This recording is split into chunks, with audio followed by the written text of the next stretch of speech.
Paul Wilkinson here. This is video number 2 talking about the blues.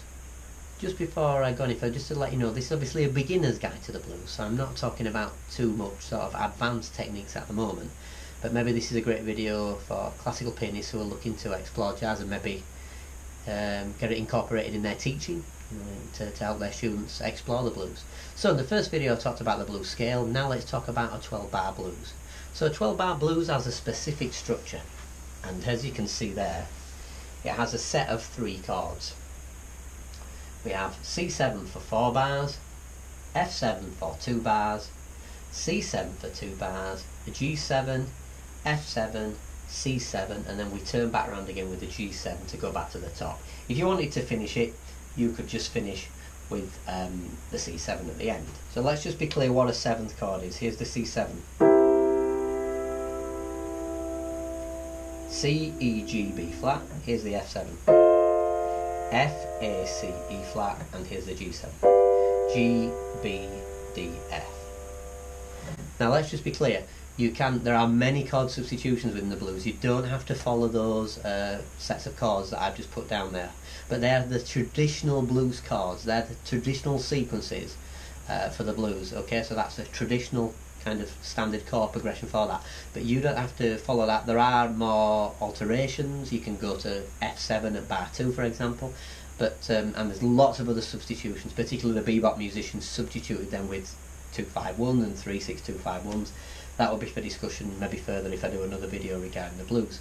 So here we go with the chords. Here we get C7, medium tempo, 1, 2, 3, 4 again, 1, 2, 3, 4 again, 1, 2, 3, 4. Last time, down to F7, 2, 3, 4, 1, 2, 3, 4, 1, 2, 3, 4, 1, 2, 3, 4, G7, 1, 2, 3, 4, 1, 2, 3, 4, 1, 2, 3, 4, 1, 2, 3, 4. So here's the blues scale. If you're not sure, please refer back to my first video if you want to look at this blues scale a little bit more in detail.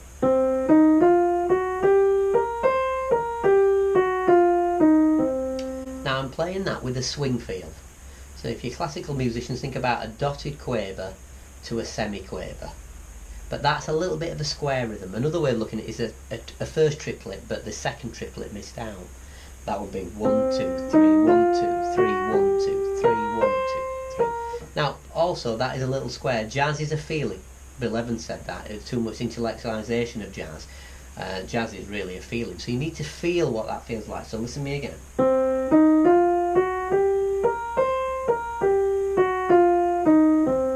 So there's the swung quavers. I'm swinging the quavers. So practice your swing feel. Now, in the left hand, I'm not just going to play that chord. What I'm going to do is play a little pattern in the left hand. So there's the C at the bottom, and there's my 7th, the B flat. I'm just going to play a little pattern.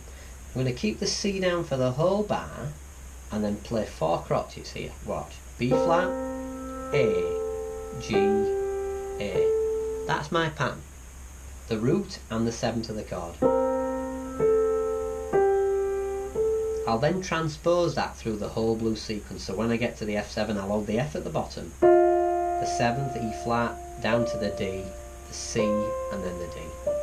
Same for the G7, G at the bottom, F at the top, holding the G for the 4 beats of the bar, F, E, D, E. I'll end up with this blues groove.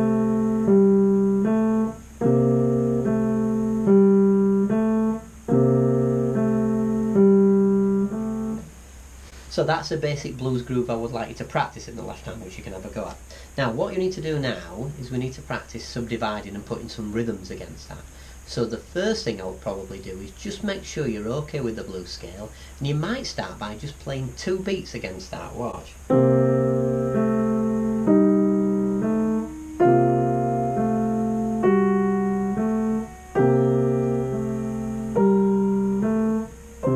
Okay, once you can do the 2 beats, then move up to crotchets and do 4 beats in the bar.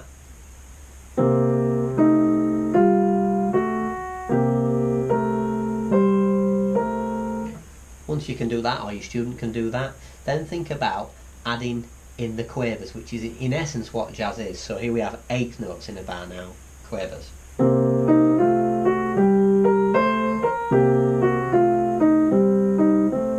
Maybe you could go one further and try 3 triplets.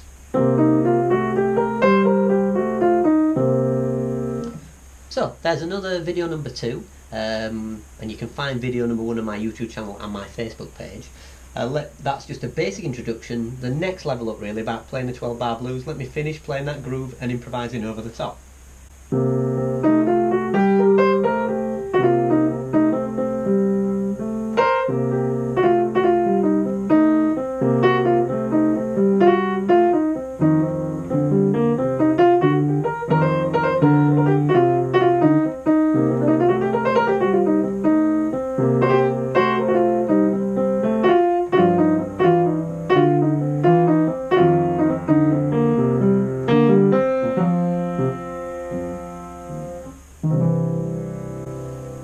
Now, as I said, this is a basic introduction, okay?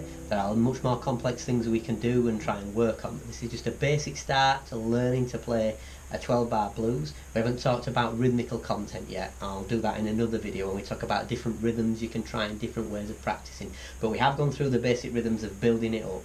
I always like to build things up gradually, one thing after another, gradually build up the knowledge, small building blocks, then we can move up and try some more complex things. So this is the blues video number 2.